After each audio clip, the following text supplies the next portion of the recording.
Evangelio de hoy. Domingo 13 de abril del 2025. Lectura del Santo Evangelio según San Lucas. Capítulo 22, versículo 14 al 71 y el capítulo 23.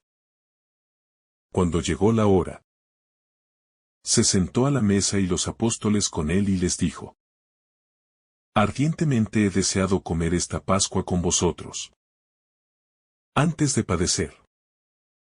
Porque os digo que ya no la volveré a comer, hasta que se cumpla en el reino de Dios.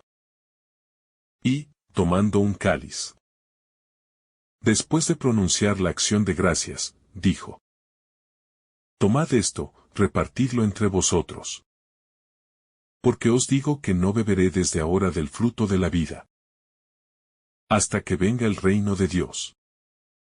Y, tomando pan, después de pronunciar la acción de gracias, lo partió y se lo dio diciendo: Esto es mi cuerpo, que se entrega por vosotros. Haced esto en memoria mía.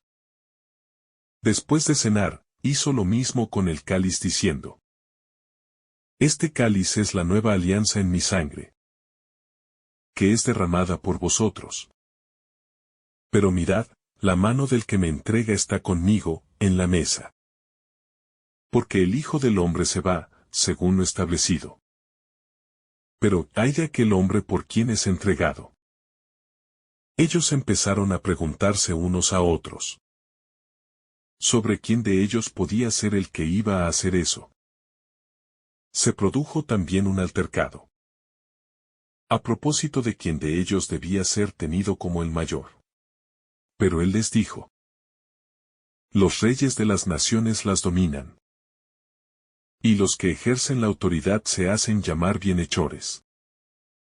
Vosotros no hagáis así, sino que el mayor entre vosotros se ha de hacer como el menor, y el que gobierna, como el que sirve. Porque ¿quién es más, el que está a la mesa o el que sirve? ¿Verdad que el que está a la mesa? Pues yo estoy en medio de vosotros como el que sirve. Vosotros sois los que habéis perseverado conmigo en mis pruebas. Y yo preparo para vosotros el reino como me lo preparó mi Padre a mí. De forma que comáis y bebáis a mi mesa en mi reino. Y os sentéis en tronos para juzgar a las 12 tribus de Israel. Simón, Simón, mira que Satanás os ha reclamado para cribaros como trigo. Pero yo he pedido por ti, para que tu fe no se apague. Y tú, cuando te hayas convertido, confirma a tus hermanos. Él le dijo: Señor, contigo estoy dispuesto a ir incluso a la cárcel y a la muerte. Pero él le dijo: Te digo, Pedro, que no cantará hoy el gallo antes de que 3 veces hayas negado conocerme. Y les dijo: Cuando os envié sin bolsa, ni alforja, ni sandalias, ¿os faltó algo? Dijeron: Nada. Jesús añadió: Pero ahora, el que tenga bolsa, que la lleve consigo, y lo mismo la alforja. Y el que no tenga espada, que venda su manto y compre una. Porque os digo que es necesario que se cumpla en mí lo que está escrito. Fue contado entre los pecadores. Pues lo que se refiere a mí toca a su fin. Ellos dijeron: Señor, aquí hay 2 espadas. Él les dijo: Basta. Salió y se encaminó, como de costumbre, al monte de los Olivos. Y lo siguieron los discípulos. Al llegar al sitio, les dijo: Orad, para no caer en tentación. Y se apartó de ellos como a un tiro de piedra y, arrodillado, oraba diciendo: Padre, si quieres, aparta de mí este cáliz. Pero que no se haga mi voluntad, sino la tuya. Y se le apareció un ángel del cielo, que lo confortaba. En medio de su angustia, oraba con más intensidad. Y le entró un sudor que caía hasta el suelo como si fueran gotas espesas de sangre. Y, levantándose de la oración, fue hacia sus discípulos. Los encontró dormidos por la tristeza, y les dijo: ¿Por qué dormís? Levantaos y orad, para no caer en tentación. Todavía estaba hablando, cuando apareció una turba. Iba a la cabeza el llamado Judas, uno de los 12. Y se acercó a besar a Jesús. Jesús le dijo: Judas, ¿con un beso entregas al Hijo del Hombre? Viendo los que estaban con él lo que iba a pasar, dijeron: Señor, ¿herimos con la espada? Y uno de ellos hirió al criado del sumo sacerdote y le cortó la oreja derecha. Jesús intervino diciendo: Dejadlo, basta. Y, tocándole la oreja, lo curó. Jesús dijo a los sumos sacerdotes y a los oficiales del templo, y a los ancianos que habían venido contra él: ¿Mas, habéis salido con espadas y palos como en busca de un bandido? Estando a diario en el templo con vosotros, no me prendisteis. Pero esta es vuestra hora y la del poder de las tinieblas. Después de prenderlo, se lo llevaron y lo hicieron entrar en casa del sumo sacerdote. Pedro lo seguía desde lejos. Ellos encendieron fuego en medio del patio. Se sentaron alrededor, y Pedro estaba sentado entre ellos. Al verlo una criada sentado junto a la lumbre, se lo quedó mirando y dijo: También éste estaba con él. Pero él lo negó diciendo: No lo conozco, mujer. Poco después, lo vio otro y le dijo: Tú también eres uno de ellos. Pero Pedro replicó: Hombre, no lo soy. Y pasada cosa de una hora, otro insistía diciendo: Sin duda, este también estaba con él, porque es Galileo. Pedro dijo: Hombre, no sé de qué me hablas. Y enseguida, estando todavía él hablando, cantó un gallo. El Señor, volviéndose, le echó una mirada a Pedro. Y Pedro se acordó de la palabra que el Señor le había dicho: Antes de que cante hoy el gallo, me negarás 3 veces. Y, saliendo afuera, lloró amargamente. Y los hombres que tenían preso a Jesús se burlaban de él, dándole golpes. Y, tapándole la cara, le preguntaban diciendo: Haz de profeta, ¿quién te ha pegado? Insultándolo, proferían contra él otras muchas cosas.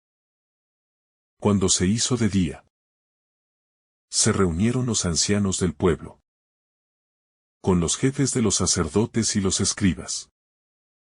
Lo condujeron ante su Sanedrín, y le dijeron: Si tú eres el Mesías, dínoslo. Él les dijo: Si os lo digo, no lo vais a creer. Y si os pregunto, no me vais a responder. Pero, desde ahora, el Hijo del Hombre estará sentado a la derecha del poder de Dios. Dijeron todos: Entonces, ¿tú eres el Hijo de Dios? Él les dijo: Vosotros lo decís, yo lo soy. Ellos dijeron: ¿Qué necesidad tenemos ya de testimonios? Nosotros mismos lo hemos oído de su boca. Y levantándose toda la asamblea, lo llevaron a presencia de Pilato. Y se pusieron a acusarlo diciendo: Hemos encontrado que éste anda amotinando a nuestra nación, y oponiéndose a que se paguen tributos al César, y diciendo que él es el Mesías Rey. Pilato le preguntó: ¿Eres tú el rey de los judíos? Él le responde: Tú lo dices. Pilato dijo a los sumos sacerdotes y a la gente: No encuentro ninguna culpa en este hombre.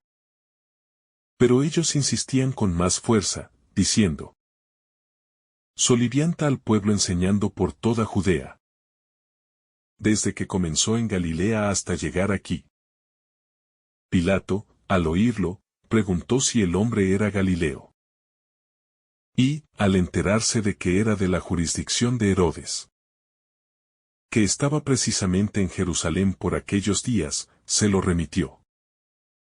Herodes, al ver a Jesús, se puso muy contento, pues hacía bastante tiempo que deseaba verlo, porque oía hablar de él, y esperaba verle hacer algún milagro. Le hacía muchas preguntas con abundante verborrea, pero él no le contestó nada. Estaban allí los sumos sacerdotes y los escribas acusándolo con ahínco. Herodes, con sus soldados, lo trató con desprecio. Y, después de burlarse de él, poniéndole una vestidura blanca, se lo remitió a Pilato. Aquel mismo día se hicieron amigos entre sí Herodes y Pilato, porque antes estaban enemistados entre sí. Pilato, después de convocar a los sumos sacerdotes, a los magistrados y al pueblo, les dijo: Me habéis traído a este hombre como agitador del pueblo. Y resulta que yo lo he interrogado delante de vosotros. Y no he encontrado en este hombre ninguna de las culpas de que lo acusáis. Pero tampoco Herodes, porque nos lo ha devuelto. Ya veis que no ha hecho nada digno de muerte. Así que le daré un escarmiento y lo soltaré. Ellos vociferaron en masa: Quita de en medio a ese. Suéltanos a Barrabás. Este había sido metido en la cárcel por una revuelta acaecida en la ciudad y un homicidio. Pilato volvió a dirigirles la palabra queriendo soltar a Jesús. Pero ellos seguían gritando: Crucifícalo, crucifícalo. Por tercera vez les dijo: Pues qué mal ha hecho este. No he encontrado en él ninguna culpa que merezca la muerte. Así que le daré un escarmiento y lo soltaré. Pero ellos se le echaban encima, pidiendo a gritos que lo crucificara. E iba creciendo su griterío. Pilato entonces sentenció que se realizara lo que pedían. Soltó al que le reclamaban, al que había metido en la cárcel por revuelta y homicidio. Y a Jesús se lo entregó a su voluntad. Mientras lo conducían, echaron mano de un cierto Simón de Cirene, que volvía del campo, y le cargaron la cruz, para que la llevase detrás de Jesús. Lo seguía un gran gentío del pueblo, y de mujeres que se golpeaban el pecho y lanzaban lamentos por él. Jesús se volvió hacia ellas y les dijo: Hijas de Jerusalén, no lloréis por mí. Llorad por vosotras y por vuestros hijos. Porque mirad que vienen días en los que dirán: Bienaventuradas las estériles, y los vientres que no han dado a luz y los pechos que no han criado. Entonces empezarán a decirles a los montes: Caed sobre nosotros, y a las colinas: Cubridnos, porque, si esto hacen con el leño verde, ¿qué harán con el seco? Conducían también a otros 2 malhechores para ajusticiarlos con él. Y cuando llegaron al lugar llamado La Calavera, lo crucificaron allí. A él y a los malhechores, uno a la derecha y otro a la izquierda. Jesús decía: Padre, perdónalos, porque no saben lo que hacen. Hicieron notes con sus ropas y los echaron a suerte. El pueblo estaba mirando. Pero los magistrados le hacían muecas diciendo: A otros ha salvado. Que se salve a sí mismo, si él es el Mesías de Dios, el elegido. Se burlaban de él también los soldados, que se acercaban y le ofrecían vinagre, diciendo: Si eres tú el rey de los judíos, sálvate a ti mismo.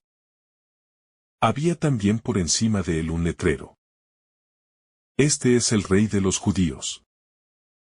Uno de los malhechores crucificados lo insultaba diciendo: ¿No eres tú el Mesías?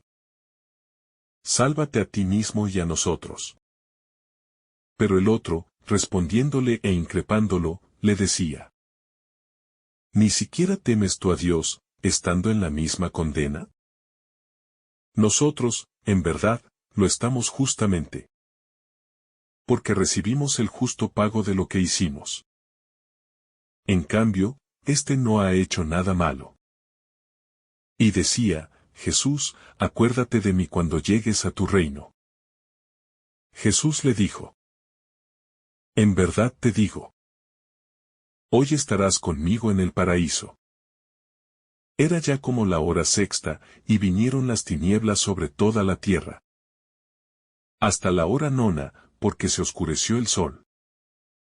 El velo del templo se rasgó por medio.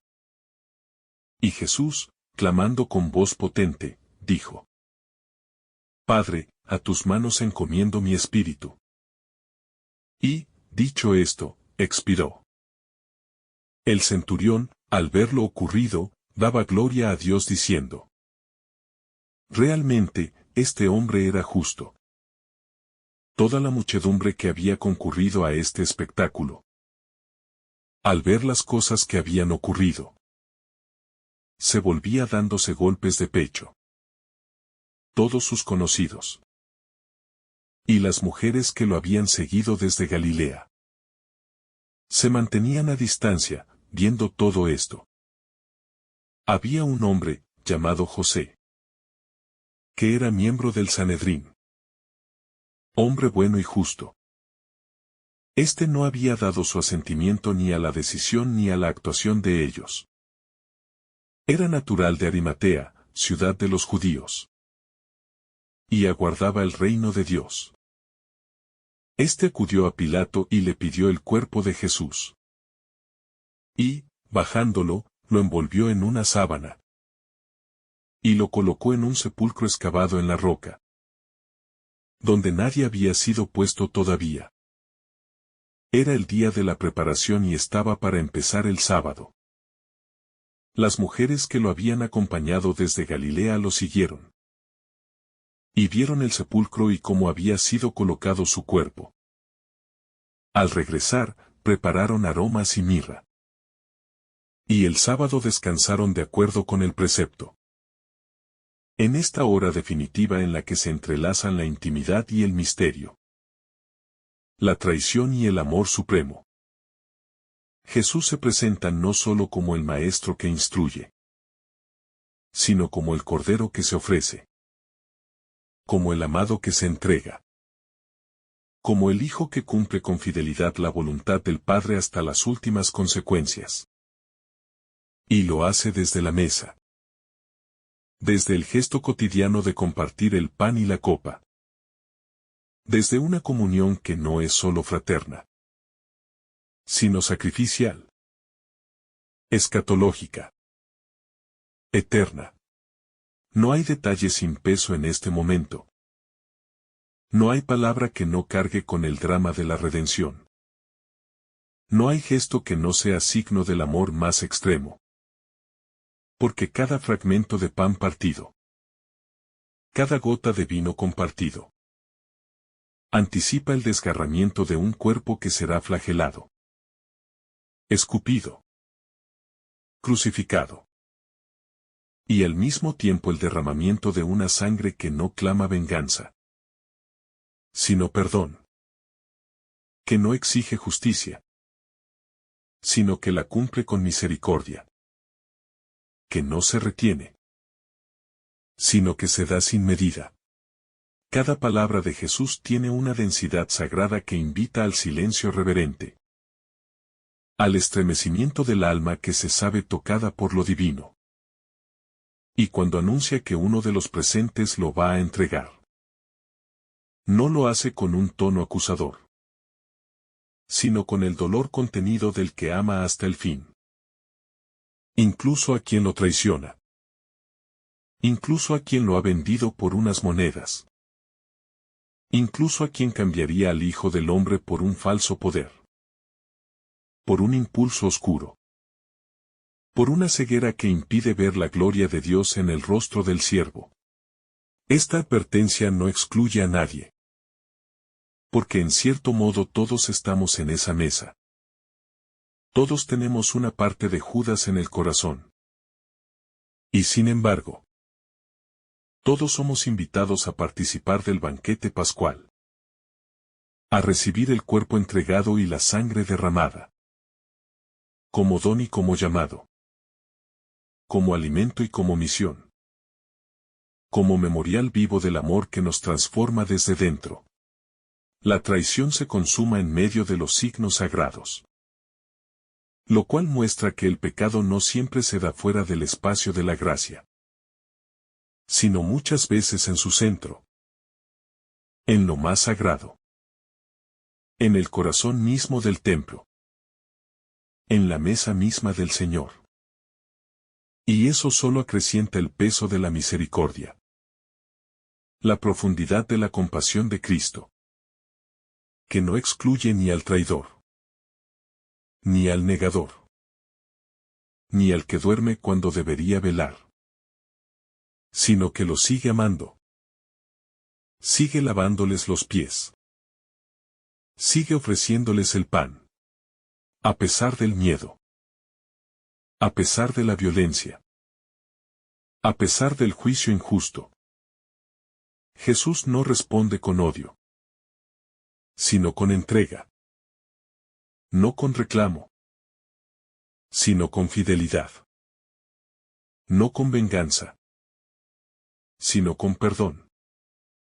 Y por eso su pasión no es una derrota, sino la revelación más pura del poder de Dios, que es amor sin medida. Amor sin condiciones. Amor que salva hasta lo más hondo. Después de la cena. Cuando Jesús habla a sus discípulos acerca del servicio y de la tentación que se cierne sobre ellos. Se muestra nuevamente el rostro del Señor que no deja que sus últimos momentos estén dominados por el egoísmo o el miedo, sino que se dedica a fortalecer a los suyos. A consolarles. A prepararles para lo que está por venir. Aún sabiendo que todos le abandonarán. Aún sabiendo que Pedro lo negará 3 veces. Incluso después de haber afirmado con vehemencia que está dispuesto a ir con él a la cárcel o a la muerte. Jesús no recrimina, sino que advierte con ternura. Como un pastor que conoce a sus ovejas y no las ama menos por su fragilidad, sino más. Porque necesita sostenerlas. Rescatarlas. Fortalecerlas desde lo hondo. Con la oración. Con la paciencia. Con la confianza en que después del abismo vendrá la conversión. Vendrá la gracia que reconstruye lo que el pecado ha destruido. Cuando llega al monte de los olivos, se manifiesta uno de los momentos más sobrecogedores del Evangelio, la oración de Jesús en Getsemaní, en la que el Hijo se enfrenta al cáliz del sufrimiento. No con frialdad. No con indiferencia. Sino con una humanidad tan profunda. Tan dolida. Que suda sangre. Que suplica. Que se postra en tierra. Porque la cruz no es solo un destino físico, sino espiritual. Existencial. Total. Jesús tiembla ante lo que viene. Pero no retrocede. Suplica que si es posible pase de él ese cáliz. Pero lo hace desde una obediencia radical. Desde una confianza total en la voluntad del Padre. Y eso lo convierte no solo en el Redentor, sino en el modelo supremo de fidelidad en medio de la noche. De entrega sin reservas. De amor que no se basa en sentimientos, sino en decisión.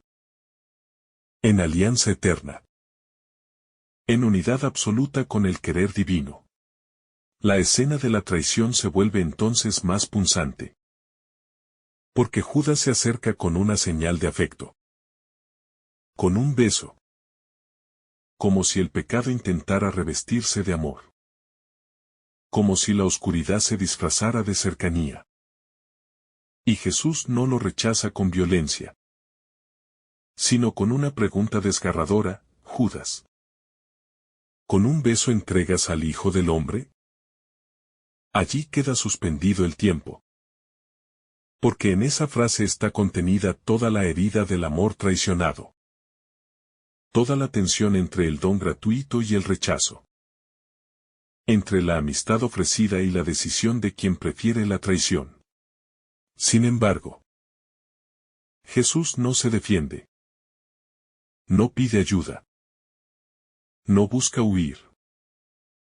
Sino que permite ser arrestado. Curando incluso la oreja del criado del sumo sacerdote. Mostrando que la violencia jamás será su camino. Que su reino no se establece con espadas, sino con el perdón. Con la verdad.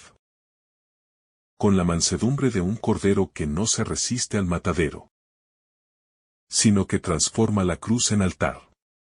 Pedro, como había sido anticipado, lo niega 3 veces. Y el gallo canta. Y Jesús lo mira. No con condena, sino con esa mirada que atraviesa el alma. Que recuerda. Que llama a la conversión. Que no humilla, sino que salva. Y Pedro llora amargamente. No por remordimiento solamente, sino por la memoria del amor perdido. Por el peso del perdón que ya late en esa mirada de Jesús. Por la certeza de que a pesar de su traición, el Maestro sigue amándolo. Y lo seguirá amando hasta el fin. En esos ojos comienza la redención de Pedro. Y con él, la redención de todos los que alguna vez hemos negado al Señor por miedo. Por debilidad. Por vergüenza. La cruz de Cristo se alza finalmente como el trono del amor definitivo. Y desde allí, el Señor se ofrece como sacerdote y víctima. Como cordero inocente que toma sobre sí el pecado del mundo. Y como rey que reina no desde la imposición, sino desde la entrega. Desde la misericordia sin límites. Desde la obediencia que redime. Su voz herida pero firme se hace oír todavía en medio del suplicio. No para quejarse. No para acusar. Sino para ofrecer perdón: Padre, perdónalos. Porque no saben lo que hacen. Y con esas palabras no solo intercede por sus verdugos, sino por toda la humanidad que se pierde y se destruye a sí misma al cerrar los ojos a la luz. Al resistirse a la verdad. Al olvidar el amor. Aquel que es el Hijo Eterno. Clavado en el madero. Se vuelve espejo de nuestra miseria y medicina para nuestras heridas. Palabra de consuelo para el que sufre. Esperanza para el que cae. Salvación para el que se atreve a mirarlo y reconocerlo como el verdadero Rey. Como lo hizo aquel buen ladrón. Último discípulo del Señor. Que en el umbral de la muerte descubrió que junto a Jesús todo puede comenzar de nuevo. La muerte del Señor. Narrada con tanto cuidado por San Lucas.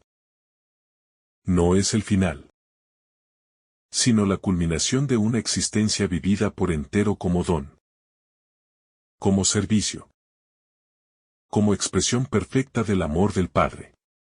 Por eso, en el momento en que Jesús expira, el centurión, testigo pagano de su agonía, reconoce en él al justo por excelencia, al Hijo del Altísimo. No por prodigios espectaculares, sino por la manera en que muere. Por la serenidad y la compasión que brotan aún en medio del horror. Por la coherencia entre su vida y su último suspiro. Por la paz que emana de su entrega total. En esa muerte se rompe el velo del templo. Como signo de que ya no hay separación entre Dios y los hombres. De que el acceso al Padre está abierto por la sangre del Cordero.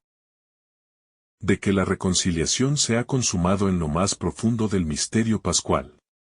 Pero antes de que se cumpla la Pascua en plenitud. El cuerpo de Jesús es descendido cuidadosamente de la cruz. Y depositado en un sepulcro nuevo. Por obra de José de Arimatea. Un hombre justo que no había consentido en la condena. Y que representa a todos aquellos que, aun en tiempos de tiniebla, mantienen viva la esperanza. La fe oculta pero firme. El deseo de justicia que no se doblega ante la mayoría. Las mujeres también están allí. Testigos fieles de todo el proceso. Que observan con amor el lugar donde lo colocan. Y que prepararán los aromas. Los perfumes. Los signos del cuidado y de la ternura.